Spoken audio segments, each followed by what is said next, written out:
আল্লাহ, ভাস্কর্য বিরোধী আন্দোলন এটা তাওহীদ এবং শিরকের আন্দোলন, শিরকের সংঘাত ছিল। ভাস্কর্যের পক্ষে যারা ছিলেন তারা শিরকের পক্ষে ছিলেন, ভাস্কর্যের বিপক্ষে যারা ছিলেন তারা তাওহীদের সঙ্গে সমন্বয়।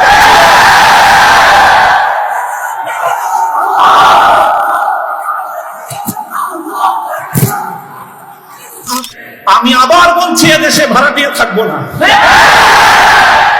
ভাড়াটিয়া হিসেবে থাকবো না। এই জমিনের মালিকানা সূত্রে দেশে বসবাস করি, এই জমিনকে আল্লাহর জন্য মুক্ত করেই ছাড়বো ইনশাআল্লাহ।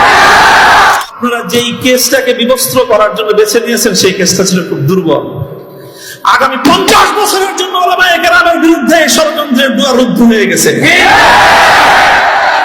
আপনারা যদি এই ধরনের ষড়যন্ত্র করতে থাকেন, জাতি আবার নতুন করে বলবে, এতদিন বলতো ইউসুফ আলাইহিস সালামের বিরুদ্ধে যে ষড়যন্ত্র করছে, মামুনুল হকের বিরুদ্ধে সেই ষড়যন্ত্র, সামনে বলবে মামুনুল হকের বিরুদ্ধে যে ষড়যন্ত্র হয়েছিল আব্দুল্লাহর বিরুদ্ধে সেই ষড়যন্ত্র। সরি বলেন, সে রক্তকে অস্বীকার করার চেষ্টা করবেন না। শাহাদাতের শহীদের রক্তের সঙ্গে গাদ্দারি করার মতো সেই বেঈমান কওমি মাদ্রাসায় জন্ম হয়েছে। আমি আপনাদের শুকরগুজারি আদায় করতেছি যে আপনারা এই অভূতপূর্ব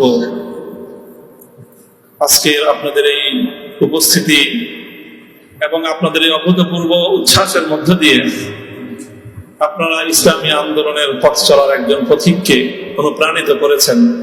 আল্লাহ রাব্বুল আলামিন আপনাদের সকলকে এর উত্তম বিনিময় জাযায়ে খায়র নসিব করুন।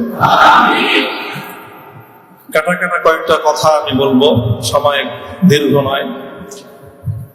আর সকলে উপলব্ধি করতে পারতেছেন যে আমার প্রতিটা কথাই এখন